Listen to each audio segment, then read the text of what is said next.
जय हिंद दोस्तों, स्वागत है आप सभी का आज की करंट अफेयर क्लास में। आज है 15 अप्रैल और आज से बनने वाली तमाम इम्पोर्टेंट खबरों पर हम चर्चा करेंगे,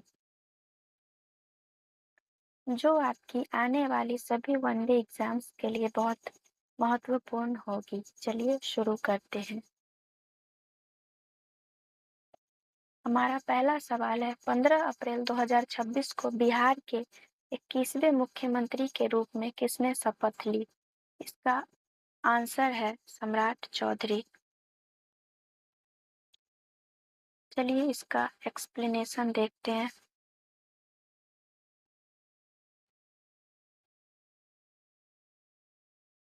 सम्राट चौधरी 15 अप्रैल 2026 को बिहार के मुख्यमंत्री पद की शपथ ली। ये बिहार के 24वें मुख्यमंत्री बने। बिहार के इतिहास में ये पहले बीजेपी मुख्यमंत्री हैं। इससे पहले नीतीश कुमार जी बिहार के मुख्यमंत्री थे।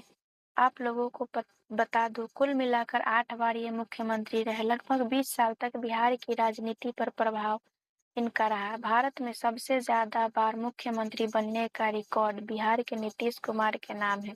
इन्होंने अपने कार्यकाल में कुल 10 बार शपथ ग्रहण कर रिकॉर्ड बनाया था।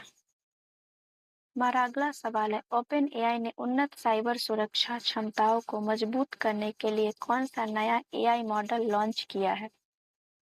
इसका उत्तर है GPT 5.4 साइबर। इसका एक्सप्लेनेशन देखते हैं। चैट जीपीटी के बारे में देखते हैं। चैट जीपीटी को ओपन एआई कंपनी ने बनाया है। ओपन एआई एक आर्टिफिशियल इंटेलिजेंस रिसर्च कंपनी है। इसकी स्थापना 2015 में हुई थी। जीपीटी 5.4 साइबर के बारे में देखते हैं। इसे विशेष रूप से साइबर सुरक्षा के लिए बनाया गया है। यह ओपन एआई के trusted access for cyber TAC programme का हिस्सा है। हमारा तीसरा सवाल है, अंतर्राष्ट्रीय मुद्रा कोष, जिसे हम IMF भी कहते हैं, ने वर्ष 2026 के लिए भारत की GDP वृद्धि दर का क्या अनुमान लगाया है? इसका आंसर है 6.5। चलिए IMF के बारे में देखते हैं। IMF एक अंतर्राष्ट्रीय वित्तीय संगठन है जो सदस्य देशों को लोन प्रदान करता है। दुनिया के देशों के बीच आर्थिक स्थिरता बनाए रखने के लिए काम करता है। इसका हेडक्वार्टर वाशिंगटन DC में। इसकी स्थापना 1944 में। सदस्य देश 191 है। IMF निम्नलिखित रिपोर्ट्स प्रस्तुत करता है, जैसे world economic outlook report, global financial stability report, fiscal monitor. Exam में ये पूछे जाते हैं,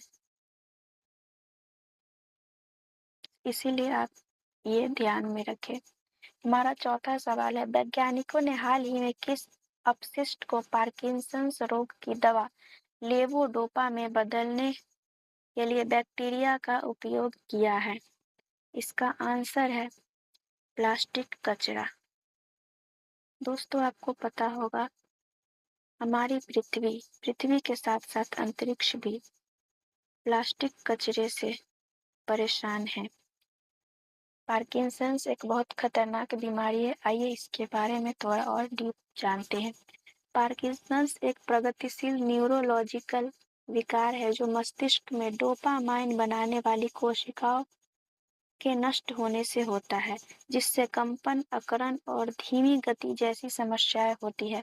लेवोडोपा मस्तिष्क में जाकर डोपामाइन में बदलती है और इन लक्षणों को कम करती है।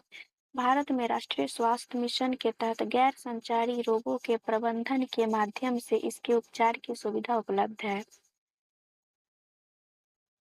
पार्किंसंस होने का कारण है मस्तिष्क के सबस्टेंशिया नाइग्रा क्षेत्र में डोपामाइन की कमी होना, हाथ पैर में कंपन, मांसपेशियों में अकड़न, चलने में धीमी गति और संतुलन खोना इसके लक्षण हैं।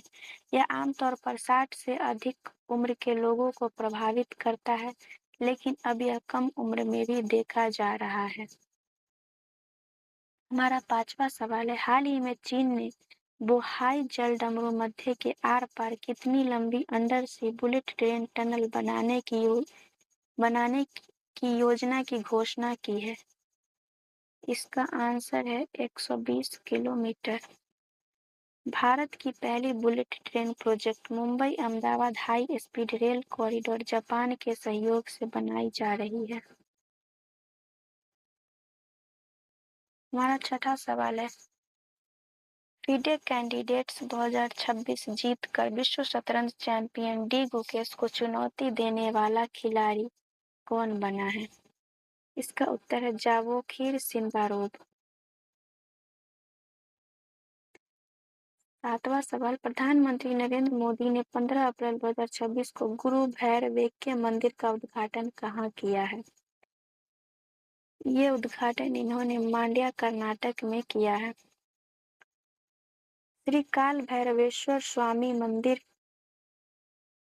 आदि चुनचुनगिरी में है। यह कर्नाटक के सबसे प्रसिद्ध और प्राचीन भैरव मंदिरों में से एक है, जो लगभग 2000 साल पुराना माना जाता है।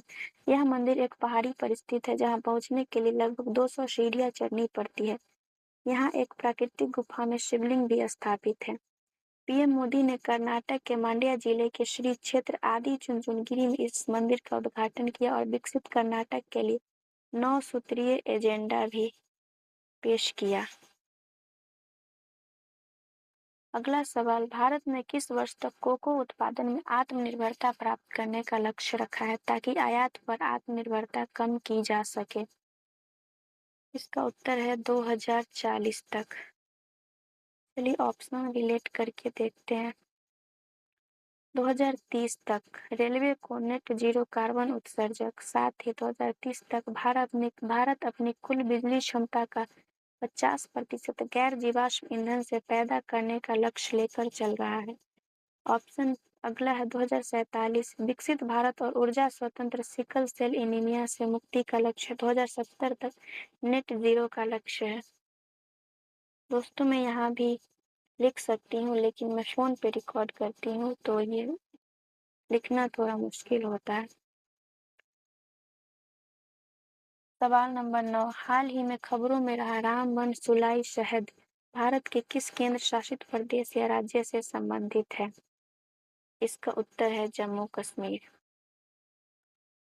रामबन सुलाई शहद हाल ही में जीआई टैग मिलने और प्रधानमंत्री नरेंद्र मोदी द्वारा मन की बात कार्यक्रम में इसकी सराहना किए जाने के कारण खबरों में था।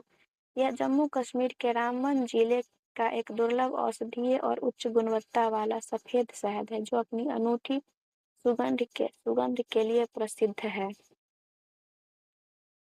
10वां सवाल है, बिना दावे वाली वित्तीय संपत्तियों के निपटान को आसान बनाने के लिए सरकार द्वारा शुरू किए गए राष्ट्रीय अभियान का नाम क्या है? इसका आंसर है योर मनी योर राइट।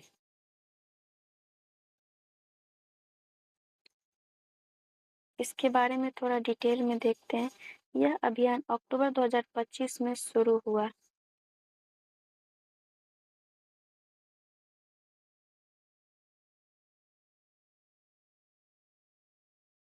अक्टूबर 2025 में शुरू हुआ। इसका लक्ष्य नागरिकों को उनकी बिना दावे वाली बैंक जमा, बीमा राशि और म्यूचुअल फंड्स वापस दिलाना है। अब तक 477 जिलों में 2000 करोड़ रुपए लौटाए जा चुके हैं। हमारा अगला सवाल है, फिडे शतरंज वर्ल्ड कप 2025 का खिताब जीतकर कौन सबसे कम उम्र का वर्ल्ड कप चैंपियन बना है? इसका आंसर फिर से वही है, जावोखिर सिंदारोव। यह उज्बेकिस्तान से संबंधित है। उज्बेकिस्तान की इस खिलाड़ी ने फाइनल में चीन के वेई ई को हराकर इतिहास रचा। यह टूर्नामेंट गोवा में आयोजित हुआ। हमारा अगला सवाल है, भारत के किस मंत्रालय ने स्वस्थ नारी सशक्त परिवार अभियान के तहत 3 गिनीज वर्ल्ड रिकॉर्ड खिताब अपने नाम किए हैं? इसका उत्तर है स्वास्थ्य और परिवार कल्याण मंत्रालय।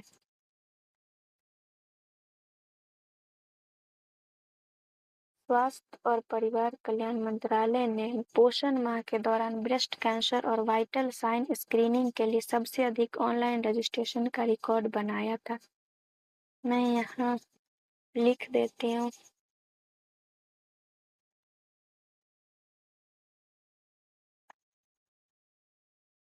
पोषण माह के दौरान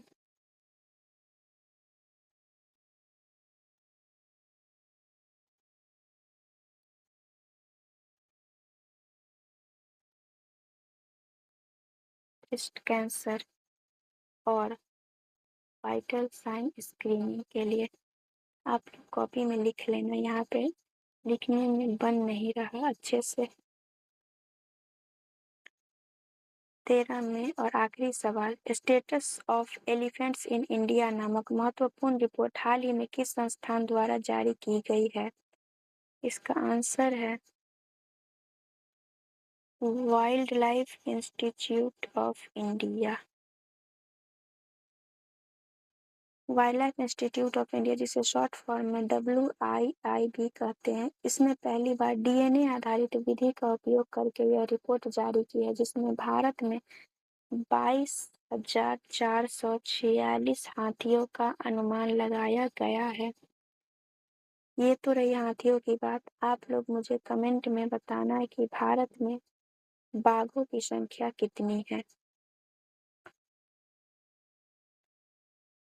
आज के लिए बस इतना ही। आई नो आप लोग सोच रहे होंगे कि वीडियो बहुत छोटी है, लेकिन यकीन मानिए दोस्त, एक दिन में करंट अफेयर इससे ज़्यादा टॉपिक नहीं होते। मैं चाहती तो आपको बहुत बहुत देर भी बता सकती थी, जैसे 1-1 घंटे जैसे बहुत से क्लास चलते हैं करंट अफेयर्स के, लेकिन उसकी ज़रूरत नहीं है। आपको और भी सब्जेक्ट्स पढ़ने होते हैं, आप उन पे फोकस कीजिए। करंट अफेयर आप मुझ पे छोड़ दीजिए। मैं आपको भरोसा दिलाती हूँ कि आपके एग्ज़ाम में इससे बाहर करंट अफेयर नहीं जाएगा।